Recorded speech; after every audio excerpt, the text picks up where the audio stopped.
홍콩 최악의 참사로 기록된 아파트 화재는 발생 43시간 만에야 진화가 완료됐습니다. 본격적인 구조 수색 작업이 진행되면서 사망자는 128명으로 늘었습니다. 새벽 안개가 도시를 감싸고 있었습니다. 43시간. 32층짜리 아파트를 집어삼킨 불길이 완전히 잦아드는데 걸린 시간이었습니다. 구조대원 다니엘 곽은 17층 잔해 더미 위에 서서 천천히 숨을 들이쉬었습니다. 타버린 콘크리트와 녹아내린 플라스틱 냄새가 목구멍을 찔렀습니다. 그의 손에는 작은 인형 하나가 들려 있었습니다. 불에 그을려 반쪽만 남은 곰 인형이었습니다. 누군가의 아이가 안고 잠들었을 인형. 다니엘의 가슴이 조여왔습니다. 곽대원. 뒤에서 동료의 목소리가 들려왔습니다. 다니엘은 고개를 돌리지 않았습니다. 시신 두 구더 발견했어요. 16층 복도 끝에서요. 다니엘은 천천히 고개를 끄덕였습니다. 그리고 인형을 조심스럽게 가방에 넣었습니다. 나중에 주인을 찾아줘야 했습니다. 만약 주인이 살아있다면요. 경찰 통제선 바깥에서 리안체는 카메라를 들고 있었습니다. 32살의 탐사보도 기자. 그녀는 이미 12시간째 현장을 지키고 있었습니다. 커피도 잠도 없이 오직 진실만을 쫓으며 리안의 눈이 건물 외벽에 고정되었습니다. 이상해요. 옆에 있던 카메라맨 친구가 물었습니다. 뭐가요? 저 대나무 비계 말이에요. 리안은 손가락으로 건물을 가리켰습니다. 시커멓게 타버린 외벽을 감싸고 있던 대나무 구조물. 보통 보수 공사에 쓰이는 것이었습니다. 일반적인 구조가 아니에요. 너무 촘촘하고 범위도 넓어요. 마치 그녀는 말을 멈췄습니다. 뭔가가 머릿속에서 맴돌았습니다. 마치 뭔가를 숨기려는 것처럼요. 리아는 카메라를 들어 연속으로 셔터를 눌렀습니다. 직감이 말하고 있었습니다. 이건 단순한 화재가 아니라고. 마을 회관은 울음소리로 가득했습니다. 실종자 가족들이 모여 있었습니다. 어떤 이는 벽에 기대어 흐느꼈고 어떤 이는 멍하니 허공을 바라보고 있었습니다. 희망과 절망 사이에서 모두가 흔들리고 있었습니다. 메이자오는 명단을 정리하며 유가족들 사이를 돌아다녔습니다. 45살의 주민자치회 간사. 그녀의 얼굴에는 피로가 짙게 내려앉아 있었지만 목소리만은 단단했습니다. 괜찮으세요? 물 좀 드릴까요? 한 노인에게 종이컵을 건네며 메이는 애써 미소 지었습니다. 하지만 그 미소는 금방 무너져 내렸습니다. 사진 확인실 문이 열렸습니다. 중년의 남자가 비틀거리며 나왔습니다. 그의 얼굴은 창백했고 눈에는 눈물이 가득했습니다. 그는 두 발자국을 채 떼지 못하고 무릎을 꿇었습니다. 아, 짐승 같은 울부짖음이 터져 나왔습니다. 내 아이, 내 아이가. 메이의 가슴이 무너져 내렸습니다. 저 남자의 아이는 이제 이 세상에 없는 것이었습니다. 그녀는 떨리는 손으로 명단에 또 하나의 이름을 적었습니다. 128명. 공식 사망자 수였습니다. 그리고 그 숫자는 아직 늘어날 수 있었습니다. 홍콩 정부 청사 앞에서 기자회견이 열렸습니다. 보안국장 크리스 탕이 마이크 앞에 섰습니다. 검은 양복, 굳은 표정. 카메라 플래시가 쉴 새 없이 터졌습니다. 현재까지 확인된 사망자는 128명입니다. 기자들 사이에서 웅성거림이 일었습니다. 추가 시신 발견 가능성을 배제할 수 없습니다. 구조 작업은 계속될 것이며 리아는 기자석에서 국장의 얼굴을 주시했습니다. 뭔가 이상했습니다. 국장의 눈이 자꾸만 옆으로 흔들렸습니다. 원고를 읽는 것이 아니었습니다. 마치 누군가의 눈치를 보는 것처럼. 화재 원인에 대해서는 어떻게 보십니까? 한 기자가 질문했습니다. 국장이 잠시 머뭇거렸습니다. 아직 조사 중입니다. 성급한 결론은 피하겠습니다. 리안의 눈이 가늘어졌습니다. 저 대답 너무 조심스러웠습니다. 뭔가를 숨기고 있었습니다. 회견이 끝나고 기자들이 흩어질 때 리안은 혼자 자리에 남아 노트에 무언가를 적었습니다. 불법 공사, 확인 필요. 그녀는 펜을 꽉 쥐었습니다. 진실을 파헤치겠다고. 반드시. 다니엘은 23층 잔의 더미에서 희미한 신음소리를 들었습니다. 처음에는 귀를 의심했습니다. 43시간이 지났습니다. 이 폐허에서 누군가 살아있다는 건 기적이었습니다. 여기요. 생존자가 있어요. 다니엘은 소리치며 잔해를 파헤치기 시작했습니다. 동료들이 달려왔고 함께 콘크리트 조각들을 걷어냈습니다. 노인 한 명이 웅크린 채 누워 있었습니다. 얼굴은 검댕으로 뒤덮여 있었고 호흡은 약했습니다. 하지만 살아 있었습니다. 할아버지, 괜찮으세요? 제 말 들리세요? 다니엘은 노인의 손을 잡았습니다. 노인의 눈꺼풀이 떨렸습니다. 입술이 움직였습니다. 불법으로 공사를 밤마다 목소리는 바람처럼 희미했습니다. 하지만 다니엘은 분명히 들었습니다. 네, 뭐라고 하셨어요? 그들이 밤마다 뭔가를. 노인은 말을 끝맺지 못하고 의식을 잃었습니다. 구급대원들이 달려와 들것에 노인을 실었습니다. 다니엘은 그 자리에 멈춰 섰습니다. 노인의 말이 머릿속을 맴돌았습니다. 불법으로 공사를 밤마다. 이건 단순한 사고가 아닐 수도 있었습니다. 뭔가 더 큰 것이 숨겨져 있었습니다. 다니엘의 주먹이 저절로 쥐어졌습니다. 해가 지고 있었습니다. 시커멓게 그을린 건물 앞에 헌화대가 조성되었습니다. 하얀 국화와 촛불이 끝없이 놓였습니다. 수백 명의 시민들이 모여들어 고개를 숙였습니다. 리안은 헌화대 근처에 서 있었습니다. 카메라를 내려놓고 잠시 눈을 감았습니다. 128명의 영혼을 위해. 기자시죠? 낯선 목소리에 리안은 눈을 떴습니다. 소방관 복장을 한 남자가 서 있었습니다. 얼굴에는 피로가 가득했지만 눈빛은 또렷했습니다. 네, 리안 첸이에요. 당신은? 다니엘 곽입니다. 구조대원이에요.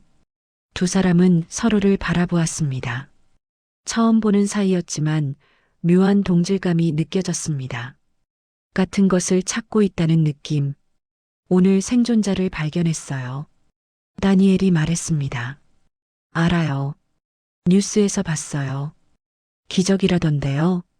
그 노인이 이상한 말을 했어요. 리안의 눈이 번뜩였습니다. 무슨 말이요? 다니엘은 잠시 망설였습니다. 하지만 리안의 눈빛에서 진심을 읽었습니다. 이 사람도 진실을 원하고 있었습니다. 불법 공사라고요. 밤마다 뭔가를 했다고요. 리안의 얼굴이 굳어졌습니다. 그녀가 의심했던 것과 맞아떨어졌습니다. 저도 이상한 점을 발견했어요. 외벽의 비계 구조가 일반적이지 않았어요. 그리고 리안은 목소리를 낮췄습니다. 건물 설계도에 없는 불법 증축 흔적들이 보여요. 두 사람은 침묵 속에서 서로를 바라보았습니다. 같은 생각을 하고 있었습니다. 이건 단순한 사고가 아니에요. 리안이 말했습니다. 다니엘이 고개를 끄덕였습니다. 저도 그렇게 생각해요. 촛불이 바람에 흔들렸습니다. 두 사람 뒤로 시민들의 추모 행렬이 이어졌습니다. 어디선가 누군가의 흐느낌이 들려왔습니다.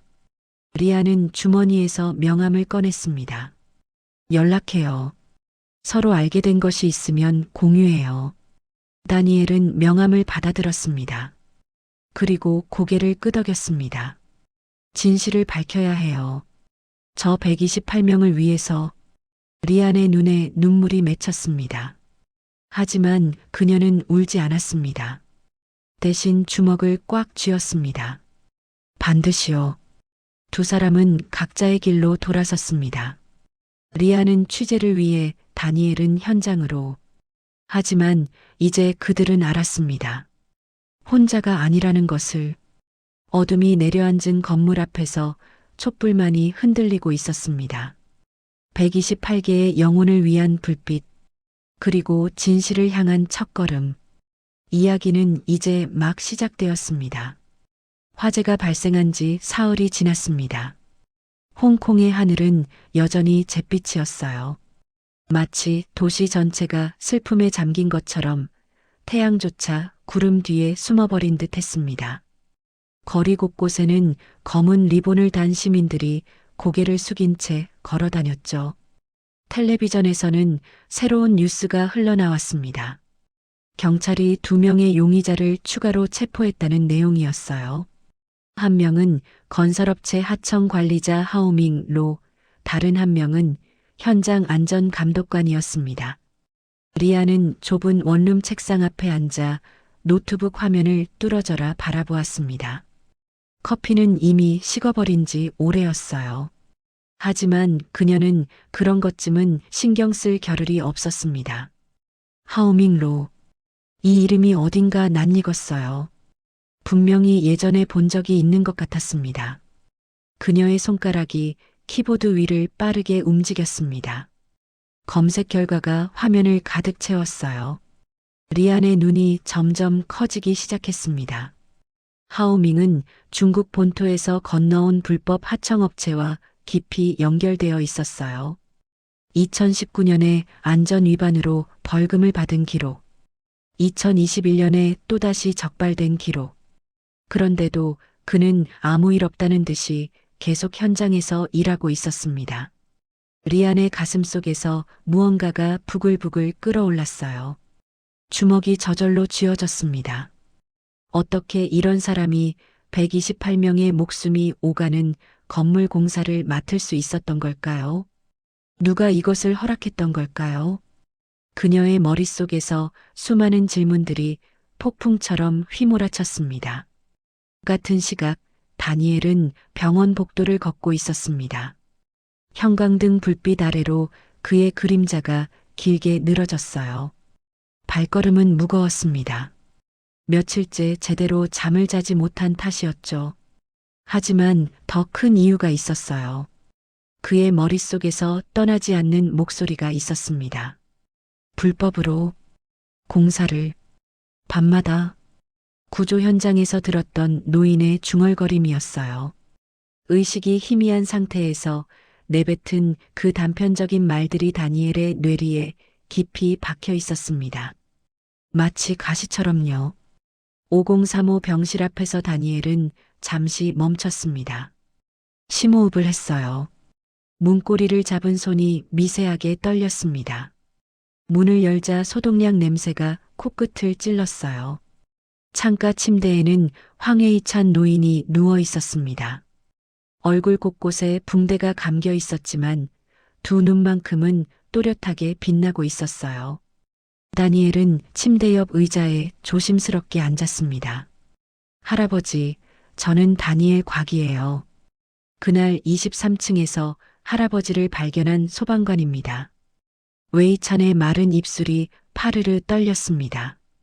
그의 눈가에 물기가 맺히기 시작했어요. 아, 그때 그 젊은이. 노인의 목소리는 갈라져 있었습니다.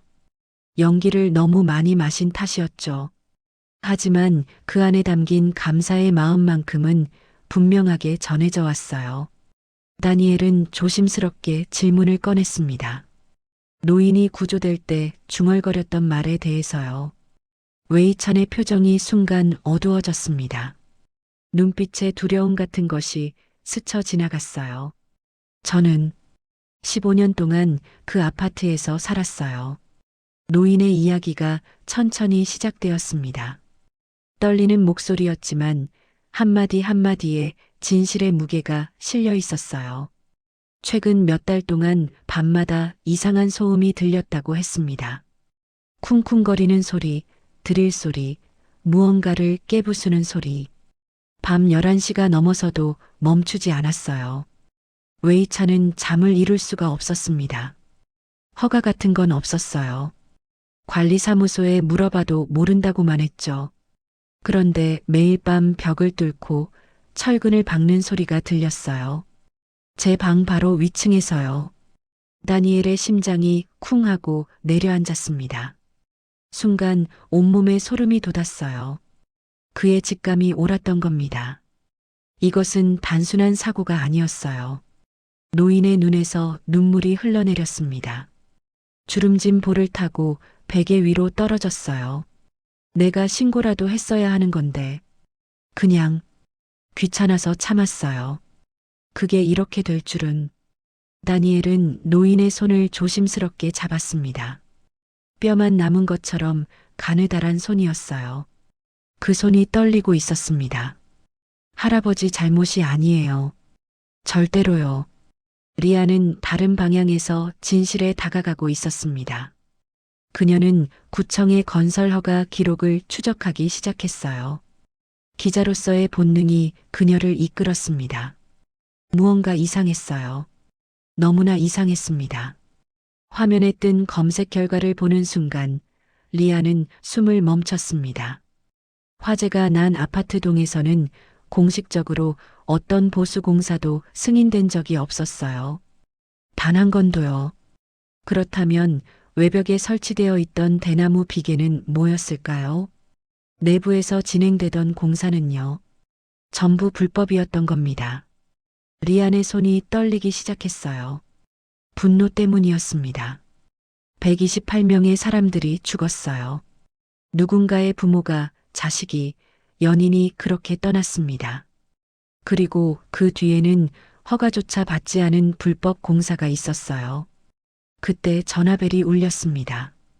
메이자오였어요. 주민 커뮤니티 간사로 유가족들을 돕고 있는 사람이었습니다.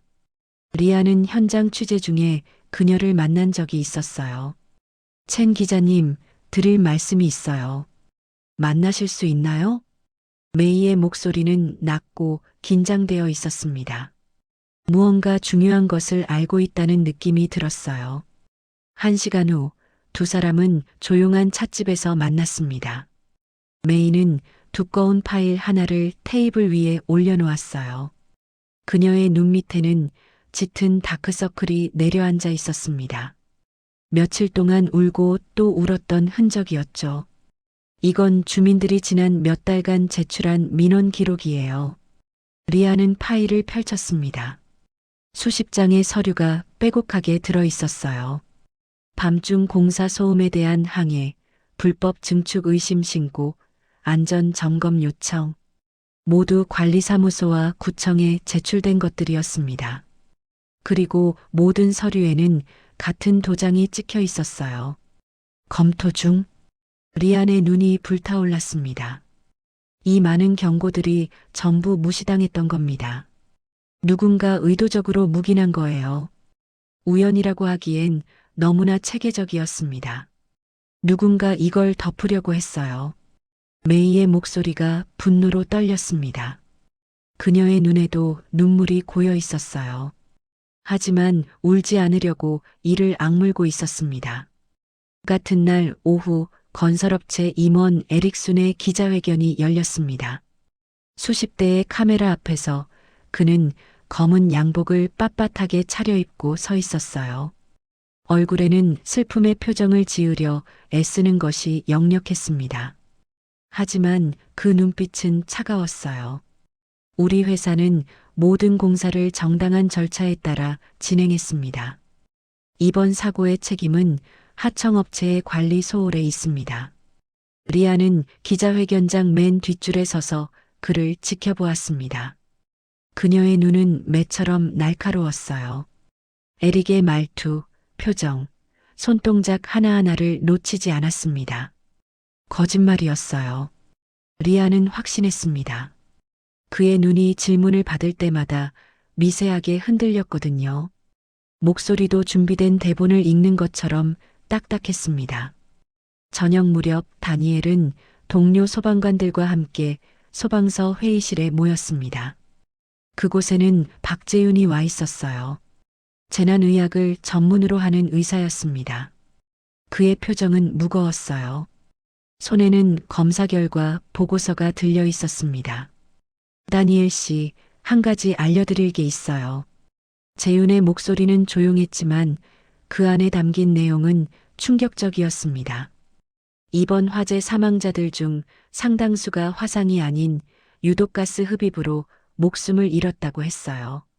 문제는 그 가스의 성분이었습니다. 일반적인 건축 자재에서는 절대 나올 수 없는 화학 물질이 검출된 거예요. 이건 불법 자재가 사용됐다는 증거예요. 저렴하지만 불에 타면 맹독성 가스를 내뿜는 종류요. 다니엘의 머릿속이 하얘졌습니다. 그 말은 곧 사람들이 불길에 휩싸이기도 전에 독가스에 질식해 죽어갔다는 의미였어요. 도망칠 시간조차 없이요. 그의 손이 부들부들 떨렸습니다. 분노인지 슬픔인지 알 수 없는 감정이 가슴 깊은 곳에서 치밀어 올랐어요. 밤이 깊어갈 무렵이었습니다. 다니엘은 마을 회관 앞에 서 있었어요. 유가족들을 위한 임시지원센터가 설치된 곳이었습니다. 그는 웨이찬 노인에게서 들은 이야기를 정리한 메모를 가슴에 품고 있었어요. 그때 누군가 그의 앞에 다가왔습니다. 리안이었어요. 그녀도 이 시간에 여기 와 있었던 거예요. 두 사람의 눈이 마주쳤습니다. 잠시 어색한 침묵이 흘렀어요. 서로가 서로를 알아보았습니다. 화재 현장에서 스쳐 지나갔던 그 얼굴들이었죠. 리안이 먼저 입을 열었습니다. 저첸 기자예요. 그날 현장에서 뵀죠? 다니엘은 고개를 끄덕였어요. 저는 소방관 다니엘 곽입니다. 두 사람은 조용히 걸으며 이야기를 나누기 시작했습니다. 리안은 자신이 찾아낸 건설 허가 기록의 비밀에 대해 말했어요. 다니엘은 웨이찬 노인의 증언과 재윤에게서 들은 유독가스 분석 결과를 공유했습니다. 퍼즐 조각들이 하나씩 맞춰지고 있었어요. 불법 공사, 무시된 민원, 불법 자재. 이 모든 것이 연결되어 있었습니다. 가로등 불빛 아래서 두 사람은 마주 섰습니다. 리안의 눈에는 결의가 불타고 있었어요. 다니엘의 주먹은 굳게 쥐어져 있었습니다. 이건 사고가 아니에요. 리안의 목소리가 낮게 울렸습니다. 알아요. 저도 같은 생각이에요. 다니엘이 대답했습니다. 두 사람의 손이 마주 잡혔어요. 그것은 약속이었습니다. 진실을 밝히겠다는 굳은 약속. 128명의 억울한 죽음을 헛되이 하지 않겠다는 맹세였어요. 어둠 속에서 두 개의 실루엣이 나란히 서 있었습니다. 아직은 서로에 대해 아는 것이 거의 없었어요. 하지만 같은 곳을 바라보고 있었습니다. 정의를요. 이제 진짜 싸움이 시작되려 하고 있었습니다. 리안과 다니엘이 악수를 나눈 그 다음 날 아침, 두 사람은 리안의 작은 사무실에서 다시 만났습니다. 창밖으로는 흐린 하늘이 보였고 멀리서 공사장 소음이 희미하게 들려왔습니다. 어디서부터 시작할까요? 다니엘이 먼저 입을 열었습니다. 그의 목소리에는 피로가 묻어 있었지만 눈빛만은 단단했습니다. 리안은 책상 위에 펼쳐놓은 서류 더미를 가리켰습니다. 하오밍 로요. 체포된 하청 관리자 말이에요. 이 사람 과거를 파헤쳐야 해요. 그녀의 손가락이 서류 위를 빠르게 훑쳤습니다. 밤새 잠을 못 잔 흔적이 눈가에 짙게 남아 있었지만 그녀는 개의치 않는 듯 했습니다. 리안은 이미 전날 밤부터 조사를 시작했습니다. 하오밍 로, 48세, 중국 본토 출신, 15년 전 홍콩으로 건너와 건설 현장을 전전했습니다. 기록상으로는 평범한 하청업체 관리자였습니다. 하지만 리안이 파고들수록 평범하지 않은 것들이 드러났습니다. 그는 지난 5년 동안 홍콩 내 7개의 건설 현장에서 일했습니다. 그리고 그 7곳 중 4곳에서 안전규정 위반으로 민원이 제기되었습니다. 불법 야간 공사, 미승인 자재 사용, 안전 점검 누락. 패턴이 너무나 뚜렷했습니다.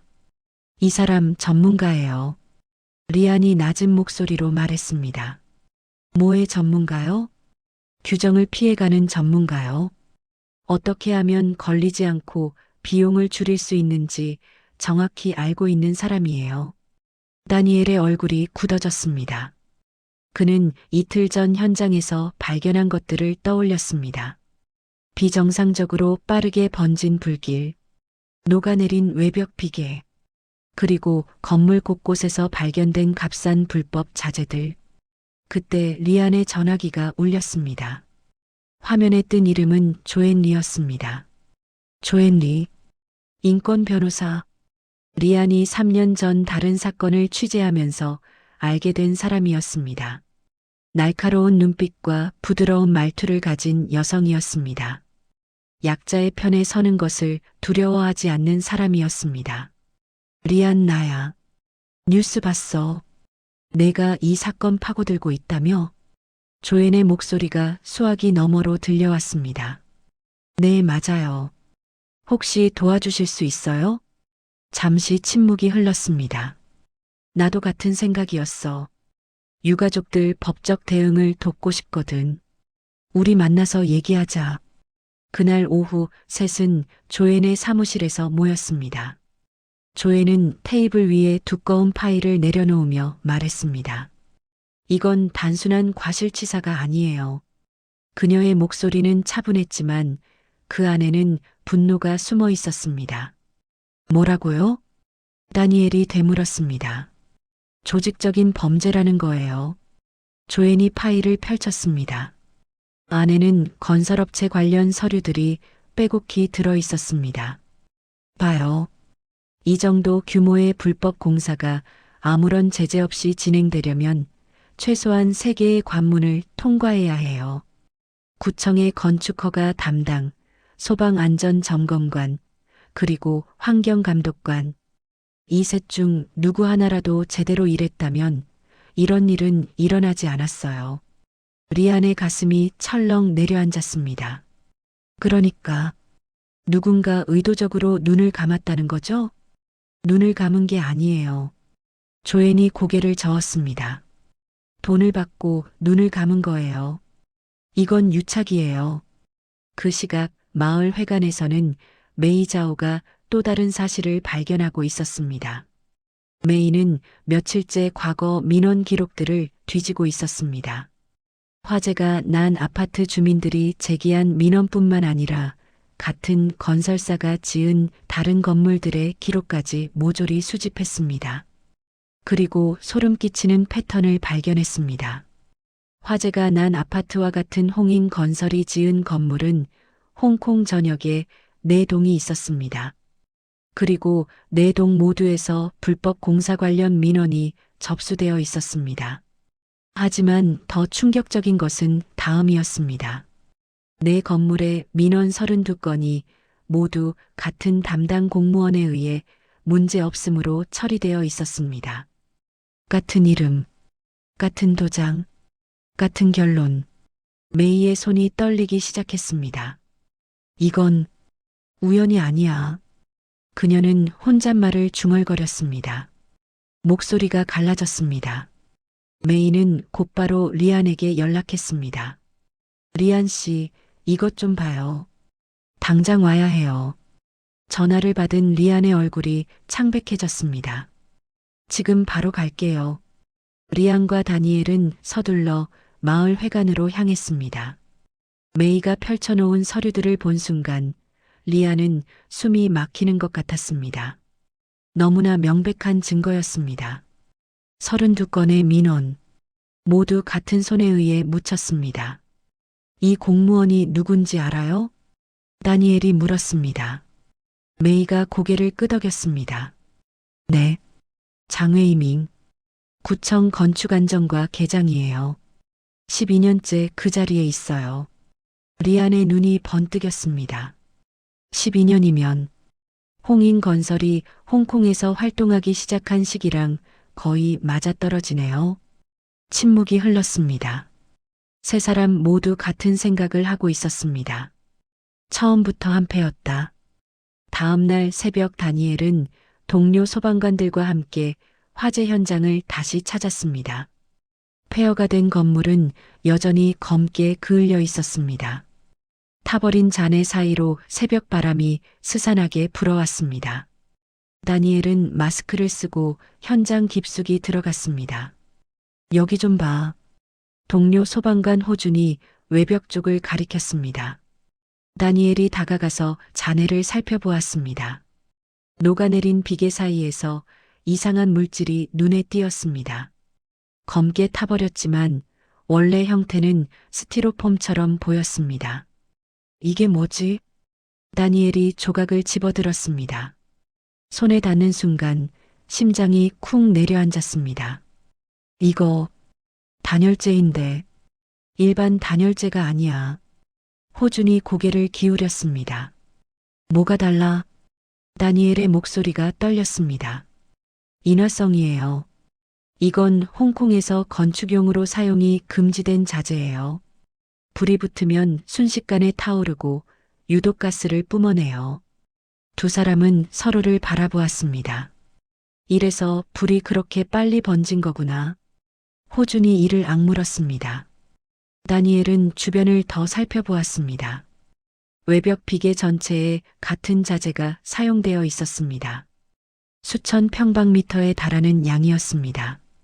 그는 주저앉고 싶었습니다. 이건 사고가 아니었습니다. 이건 시한폭탄이었습니다.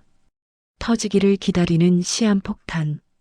그리고 그 폭탄은 128명의 목숨을 앗아갔습니다. 그날 저녁 리아는 익명의 제보를 받았습니다.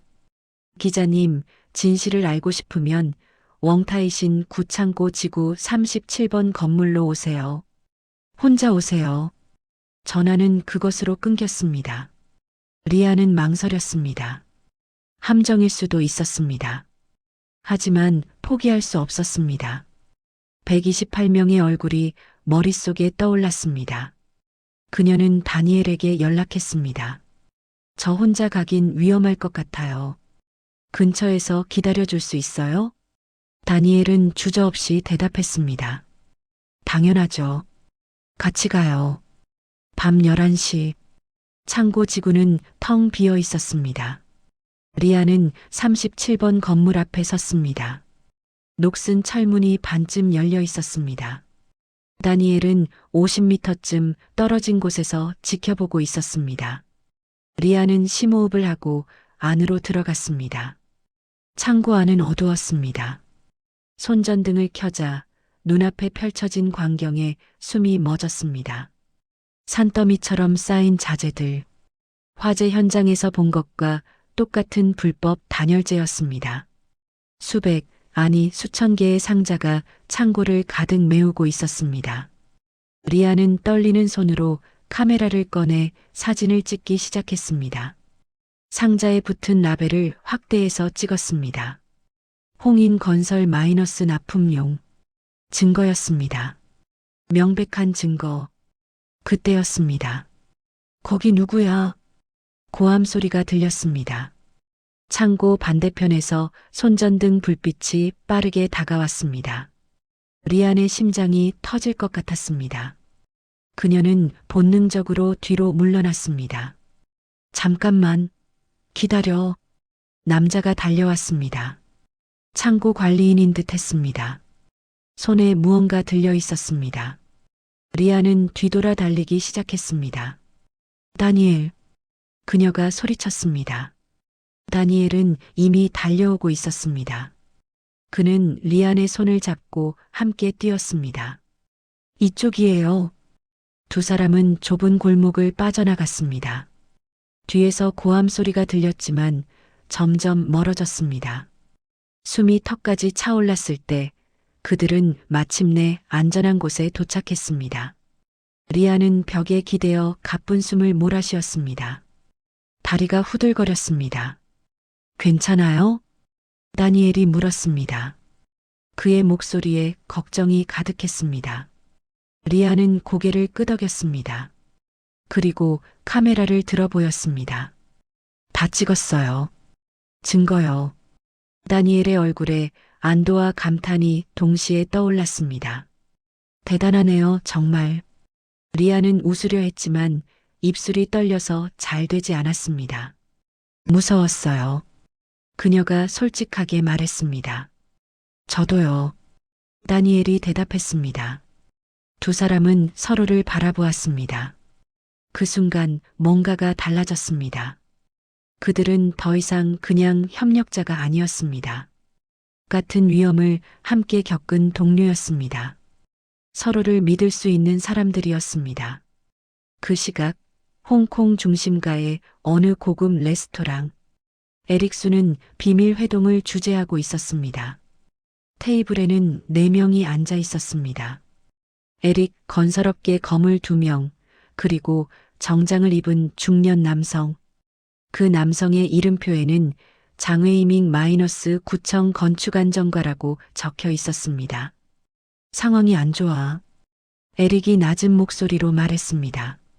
기자 한 명이 파고들고 있어. 탐사보도팀이야. 물러설 사람이 아니라고. 장외이밍의 얼굴이 창백해졌습니다. 그러면 어떻게 해야 해요? 에릭이 냉정하게 대답했습니다. 희생양이 필요해. 침묵이 흘렀습니다. 누구요? 하오밍로. 에릭의 입꼬리가 올라갔습니다. 어차피 그 사람은 하청이야. 모든 책임을 그에게 뒤집어 씌우면 돼. 우린 몰랐다고 하면 되는 거야. 하청업체가 불법 자재를 사용한 걸 어떻게 알았겠어? 다른 사람들이 고개를 끄덕였습니다. 장외이밍만 불안한 표정이었습니다. 근데 만약 더 파헤치면요? 민원 기록 같은 거. 에릭이 그를 뚫어지게 쳐다보았습니다. 그건 당신이 알아서 처리해. 그게 당신이 그 자리에 있는 이유잖아. 장외이밍은 아무 말도 하지 못했습니다. 에릭이 와인 잔을 들었습니다. 자, 걱정하지 마. 다 잘 될 거야. 언제나 그랬듯이. 그들은 잔을 부딪혔습니다. 창밖으로는 홍콩의 화려한 야경이 반짝이고 있었습니다. 하지만 그 불빛 아래에는 128개의 촛불이 타고 있었습니다. 그리고 진실을 향해 달려가는 두 사람이 있었습니다. 싸움은 이제 막 시작되었습니다. 리안의 손가락이 키보드 위에서 멈췄습니다. 화면에는 그녀가 밤새 작성한 기사 제목이 떠 있었습니다. 홍콩 최악의 참사, 그 뒤에 숨겨진 조직적 범죄. 그녀는 마지막으로 한 번 더 기사를 훑어보았습니다.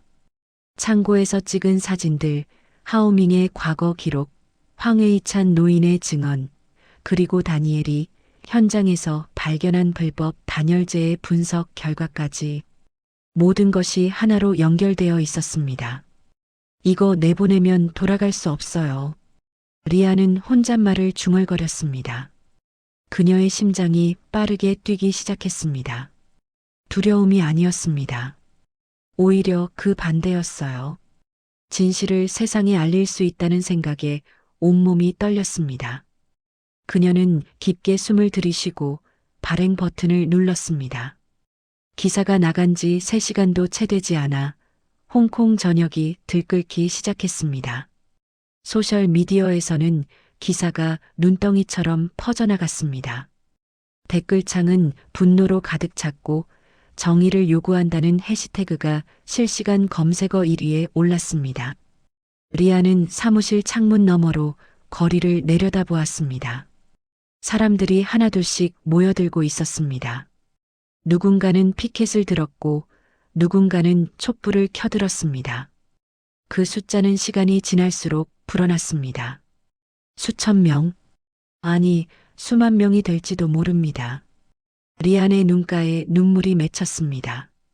128명의 목숨이 헛되지 않았다는 생각이 그녀의 가슴을 뜨겁게 만들었습니다. 같은 시각 다니엘은 소방서에서 동료들과 함께 TV를 지켜보고 있었습니다. 화면에는 시위대의 함성이 울려 퍼지고 있었습니다. 카메라가 주민하자 유가족들이 맨 앞줄에 서서 사진을 들고 있는 모습이 보였습니다. 화재로 잃은 가족들의 사진이었어요. 저 사람들. 다니엘의 동료가 말을 잇지 못했습니다. 다니엘은 대답 없이 화면을 응시했습니다. 그의 머릿속에는 17층에서 발견한 아이의 인형이 떠올랐습니다.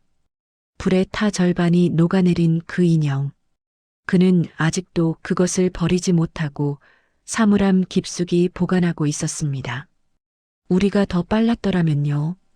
다니엘이 낮게 중얼거렸습니다. 그의 목소리에는 깊은 자책이 배어 있었습니다. 동료가 그의 어깨를 가볍게 두드렸습니다. 자네 탓이 아니야. 애초에 저 건물은 불덩이가 될 운명이었어.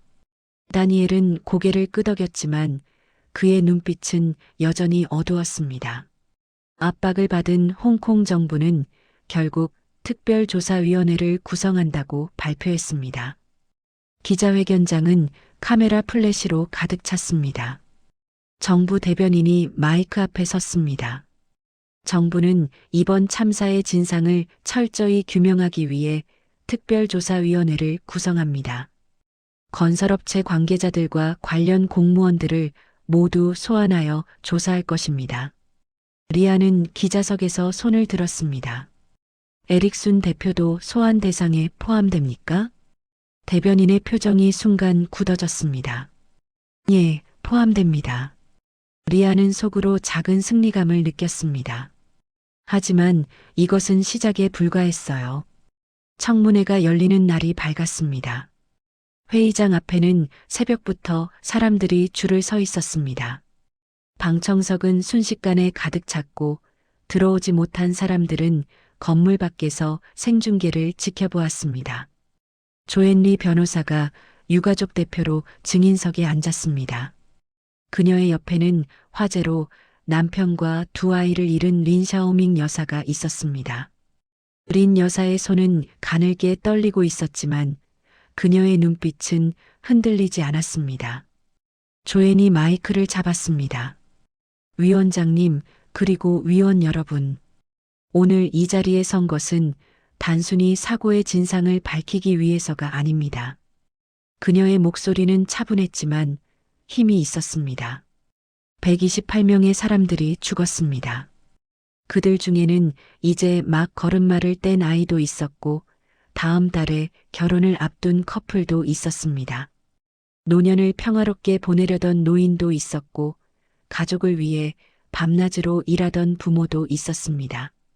조앤은 잠시 말을 멈추고 린 여사를 바라보았습니다. 이분은 린 샤오밍 여사입니다. 화재 당일 이분은 남편과 7살, 4살 두 아이를 한꺼번에 잃었습니다. 회의장 안이 조용해졌습니다. 누군가의 흐느끼는 소리만이 간간히 들렸습니다. 린 여사가 천천히 입을 열었습니다. 제 남편은 그날 밤 근무를 마치고 집에 왔어요. 저는 야근 중이었습니다. 아이들이 아빠를 기다렸다고. 남편이 보낸 마지막 메시지에 그렇게 적혀 있었어요. 그녀의 목소리가 갈라졌습니다. 2시간 뒤에 불이 났어요. 저는 아무것도 할 수 없었습니다. 회의장 안의 공기가 무겁게 가라앉았습니다. 위원들의 표정도 굳어 있었습니다. 청문회가 진행되는 동안 하오밍 로는 구치소에서 검찰과 협상을 벌이고 있었습니다.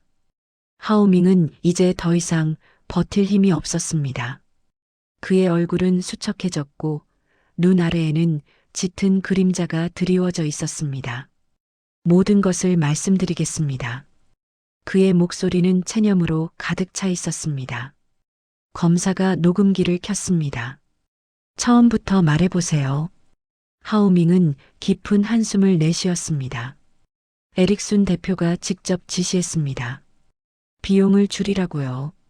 어떤 방법을 써서라도 공사비를 30% 절감하라고 했어요. 구체적으로 어떤 방법을 사용했죠? 안전 점검을 위조했습니다. 불법 자재를 사용했고요. 특히 단열재는 정품의 5분의 1 가격인 중국산 불법 제품을 썼습니다. 그게 화재 때 유독가스를 뿜어냈어요. 검사의 펜이 빠르게 움직였습니다. 증거가 있습니까? 하오밍은 고개를 끄덕였습니다. 에릭순이 직접 보낸 이메일이 있어요. 그리고 뇌물거래 내역도요. 구청 담당 공무원에게 매달 현금이 전달됐습니다. 그래서 민원들이 전부 묻혔던 거예요. 검사는 하오밍의 눈을 똑바로 바라보았습니다. 이 진술이 사실이라면 당신의 형량은 상당히 줄어들 수 있습니다. 하오밍의 입가에 쓴웃음이 번졌습니다. 형량이요? 저는 매일 밤 그 사람들 꿈을 꿉니다. 불 속에서 비명 지르는 사람들이요. 감옥에 가는 게 벌이 아니에요. 이 죄책감을 안고 사는 것, 그게 진짜 벌입니다. 하오밍의 폭로가 언론에 공개되자 에릭수는 완전히 궁지에 몰렸습니다. 에릭은 자신의 고급 아파트에서 초조하게 전화를 걸었습니다. 여보세요, 저예요. 지금 상황이 심각합니다. 도움이 필요해요. 전화기 너머로 차가운 목소리가 들렸습니다. 순 대표, 지금 상황을 모르는 것 같군요. 이건 이미 통제할 수 없는 수준으로 커졌습니다. 더 이상 도와드릴 수 없어요. 무슨 소리예요? 그동안 제가 얼마나. 과거는 과거입니다. 지금 당신과 엮이면 우리 모두 위험해집니다. 스스로 해결하세요. 전화가 끊겼습니다. 에릭의 손에서 전화기가 미끄러져 떨어졌습니다. 그의 얼굴에는 공포와 분노가 뒤섞여 있었습니다. 그렇게 충성을 바쳤는데 단 몇 초 만에 버림받았습니다. 창문 밖으로 사이렌 소리가 점점 가까워지고 있었습니다. 같은 시각 다니엘은 화재 현장에서 추가 수색 작업을 진행하고 있었습니다. 24층의 잔해 더미 속에서 그의 손끝에 무언가 딱딱한 것이 닿았습니다. 그는 조심스럽게 그것을 꺼내 들었습니다. 작은 금속 케이스였습니다. 불에 그을렸지만 내부는 멀쩡했습니다. 케이스를 열자 안에는 USB 드라이브가 들어 있었습니다. 다니엘의 심장이 빠르게 뛰기 시작했습니다. 뭔가 중요한 것일 수도 있다는 직감이 들었습니다. 그는 즉시 리안에게 연락했습니다. 리안의 사무실. 그녀는 USB를 컴퓨터에 꽂고 파일을 열었습니다. 화면에 문서들이 쏟아져 나왔습니다. 불법 공사 지시서, 안전점검 위조 보고서, 그리고 뇌물거래 내역이 상세하게 기록되어 있었습니다. 금액, 날짜, 수령인 이름까지 모든 것이 적혀 있었어요. 세상에. 리아는 숨을 멈췄습니다. 이것은 단순히 에릭순만의 문제가 아니었습니다. 구청 담당 공무원, 건축 허가 담당자, 심지어 안전감독기관의 고위 관계자까지 연루되어 있었습니다. 다니엘 씨, 이건 모든 걸 바꿀 증거예요. 리안의 목소리가 떨렸습니다. 다니엘이 그녀의 어깨를 가만히 잡았습니다. 당신이 해냈어요. 아니, 우리가 해냈습니다. 리안은 밤새 후속 기사를 작성했습니다. 홍콩 건축 안전 시스템의 붕괴 USB가 드러낸 조직적 부패의 실체. 기사가 발행되자 여론은 더욱 격화되었습니다. 시민들은 더 강력한 처벌과 시스템 개혁을 요구했습니다.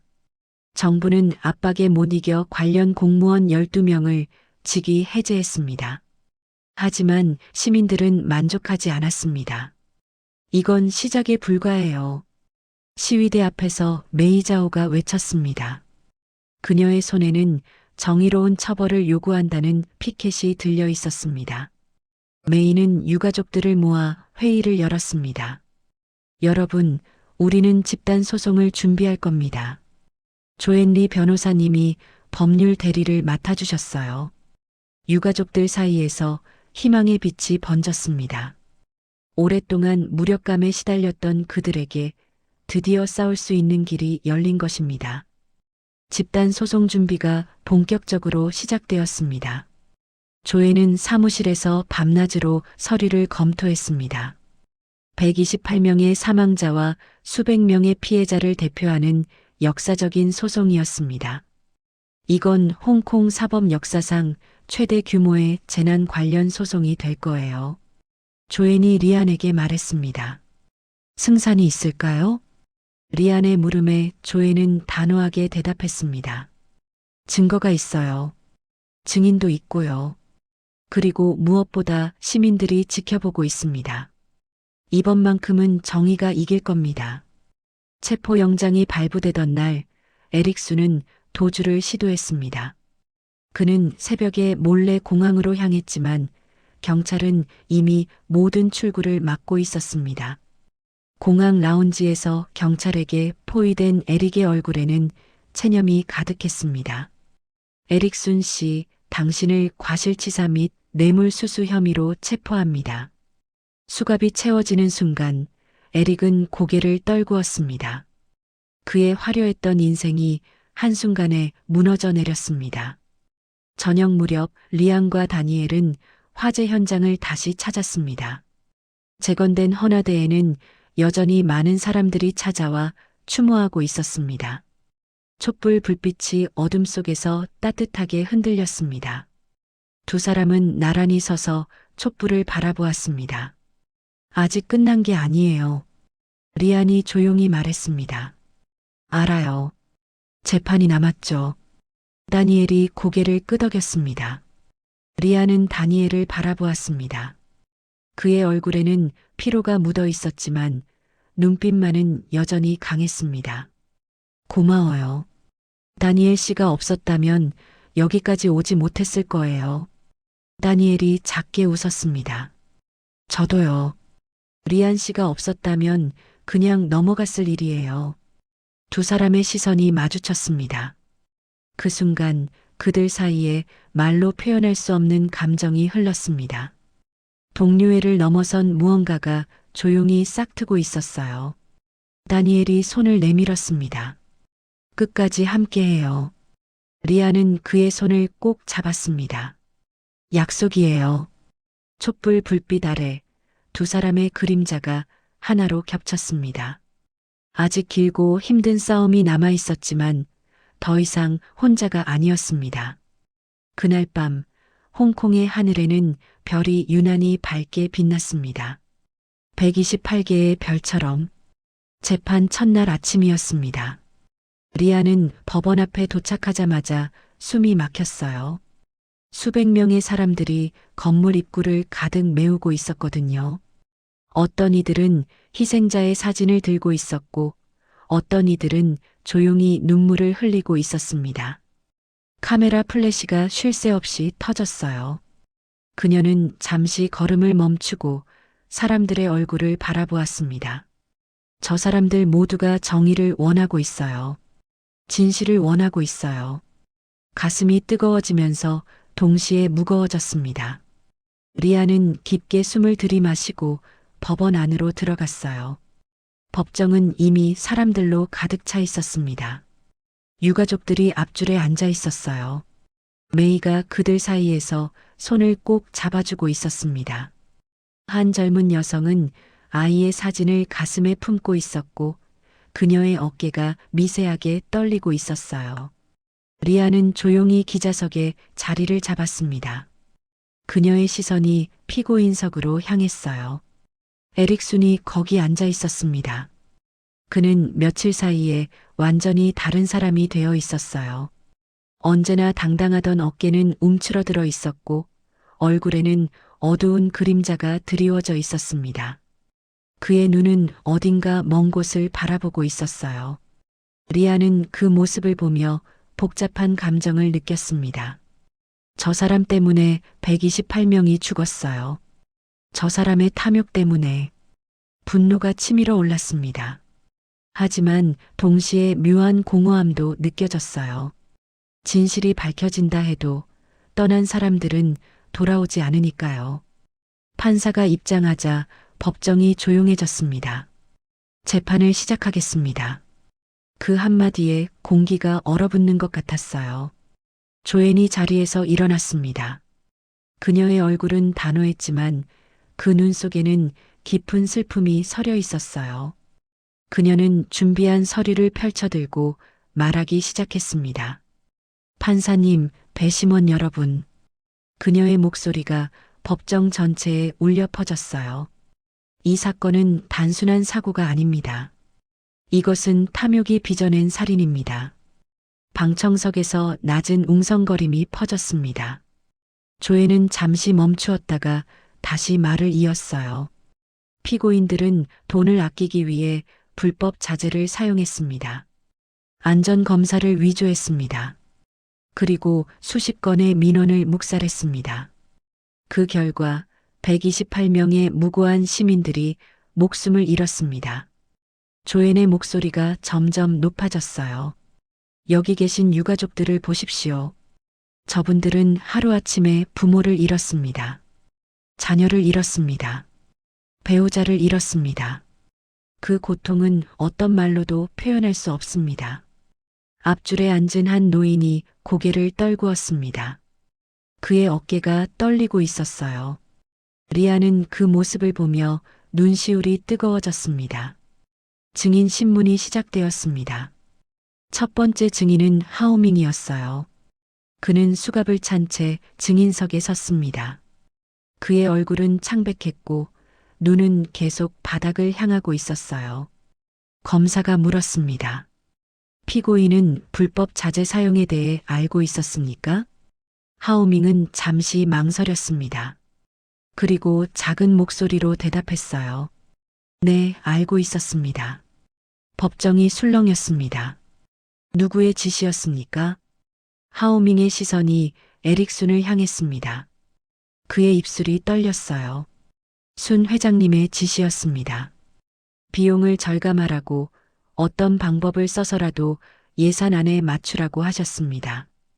에릭순의 얼굴이 굳어졌습니다. 그는 무언가를 말하려고 했지만 변호사가 그의 팔을 잡아 제지했어요. 하오밍은 계속 말했습니다. 저는 처음에 반대했습니다. 위험하다고 말했어요. 하지만 순 회장님은 내가 책임질 일이 아니다라고 하셨습니다. 시키는 대로만 하면 된다고요. 그의 목소리가 떨리기 시작했어요. 저는 정말 몰랐습니다. 이렇게 큰 일이 될 줄은. 하오밍의 눈에서 눈물이 흘러내렸습니다. 하지만 방청석의 유가족들은 그를 차갑게 바라볼 뿐이었어요. 리아는 펜을 내려놓고 그 장면을 지켜보았습니다. 후회한다고 해서 용서받을 수 있는 건 아니에요. 하지만 진실을 말하는 것, 그게 그가 할 수 있는 유일한 일이겠죠. 다니엘의 차례가 되었습니다. 그는 소방복 대신 정장을 입고 있었어요. 하지만 그의 눈빛은 여전히 강인했습니다. 그가 증인석에 서자 법정이 조용해졌어요. 검사가 물었습니다. 화재 당시 상황을 설명해 주시겠습니까? 다니엘은 잠시 눈을 감았습니다. 그날의 기억이 물밀듯이 밀려왔어요. 새벽 2시경에 출동 명령을 받았습니다. 현장에 도착했을 때 불길은 이미 10개 층 이상을 삼키고 있었습니다. 그의 목소리는 차분했지만 깊은 슬픔이 묻어 있었어요. 저희는 즉시 진화 작업에 들어갔습니다. 하지만 불길이 너무 빨랐습니다. 일반적인 화재 속도가 아니었어요. 마치 건물 전체가 기름에 젖어 있는 것처럼 타올랐습니다. 방청석에서 흐느끼는 소리가 들려왔습니다. 나중에 알게 되었습니다. 외벽에 사용된 단열재가 인화성이 매우 높은 불법 자재였다는 것을요. 그게 불길을 순식간에 퍼뜨린 겁니다. 다니엘의 주먹이 꽉 쥐어졌어요. 저는 43시간 동안 현장에 있었습니다. 수십 구의 시신을 직접 수습했습니다. 어린아이도 있었고 노인도 있었고 젊은 부부도 있었습니다. 그의 목소리가 떨리기 시작했어요. 그분들은 모두 집에서 자다가 변을 당한 겁니다. 가장 안전해야 할 곳에서 가장 끔찍한 방식으로 돌아가신 겁니다. 다니엘은 잠시 말을 멈추고 방청석의 유가족들을 바라보았습니다. 이건 막을 수 있었던 참사입니다. 정당한 자재를 사용했다면, 안전 규정을 지켰다면, 민원에 제대로 대응했다면 아무도 죽지 않았을 겁니다. 그의 마지막 말에 법정 전체가 숙연해졌습니다. 리아는 다니엘의 모습을 바라보며 가슴이 먹먹해졌어요. 그가 얼마나 큰 상처를 안고 있는지 그녀는 알고 있었거든요. 결정적인 순간이 찾아왔습니다. 에릭순이 증인석에 섰어요.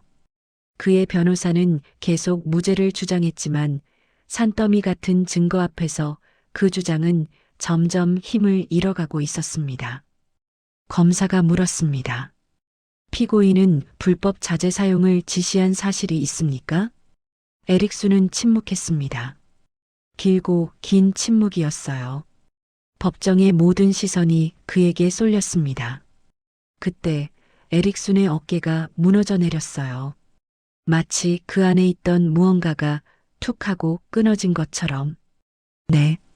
그의 목소리는 거의 들리지 않을 만큼 작았습니다. 네, 제가 지시했습니다. 법정이 술렁였습니다. 기자들이 일제히 펜을 움직이기 시작했어요. 비용을 절감해야 했습니다. 경쟁사보다 더 싸게, 더 빨리 지어야 했어요. 그래서 눈을 감았습니다. 위험하다는 걸 알면서도요. 에릭순의 눈에서 눈물이 흘러내렸습니다.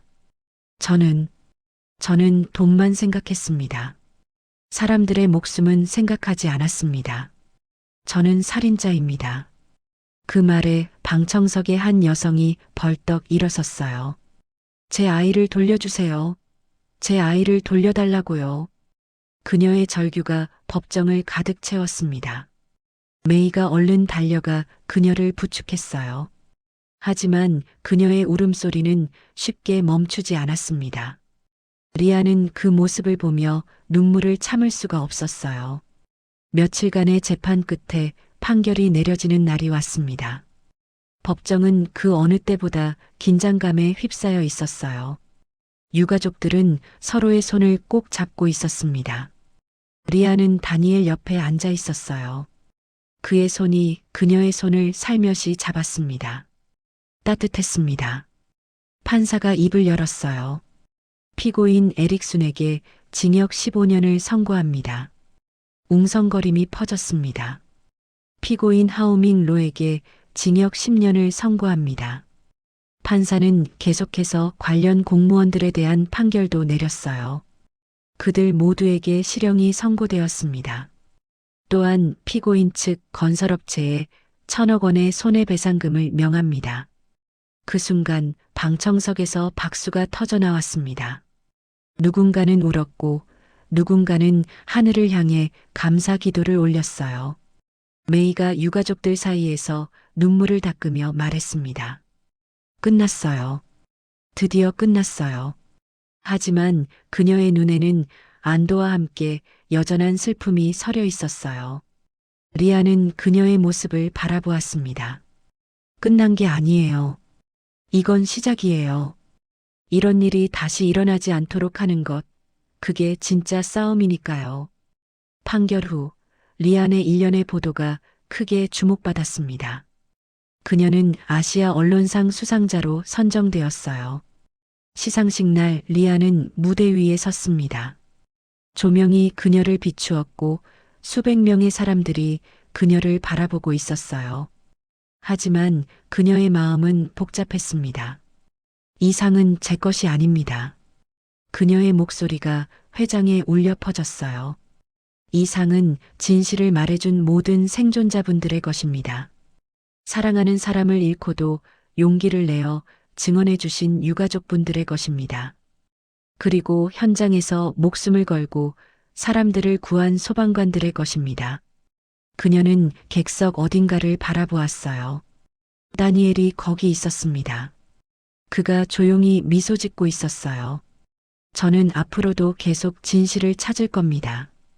그게 제가 할 수 있는 일이니까요. 박수가 터져 나왔습니다. 다니엘도 새로운 시작을 맞이했습니다. 그는 소방대 내부에서 재난 대응 시스템 개선 프로젝트의 팀장으로 임명되었어요. 박재훈과 함께 새로운 안전 매뉴얼을 개발하기 시작했습니다. 다시는 이런 일이 일어나서는 안 돼요.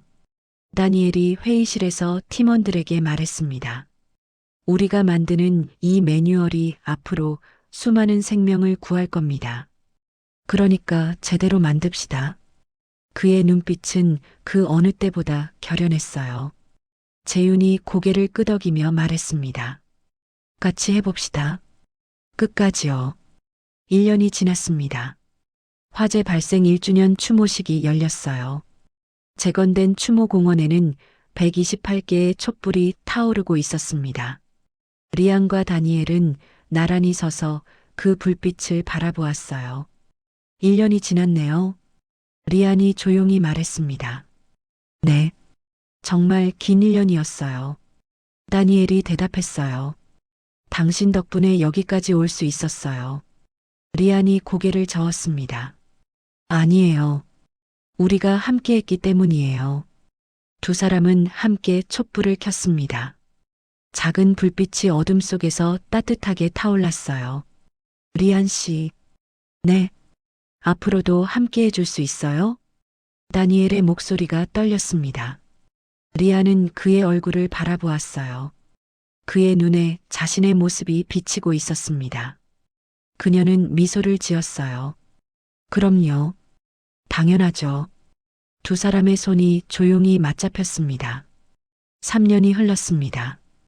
홍콩에는 새로운 건축 안전법이 시행되었어요. 시민 감시단이 활발하게 활동하며 부실 공사를 감시했습니다. 불법 건축은 현저히 줄어들었어요. 메이는 유가족 지원 재단의 대표가 되어 비슷한 아픔을 겪는 사람들을 돕고 있었습니다.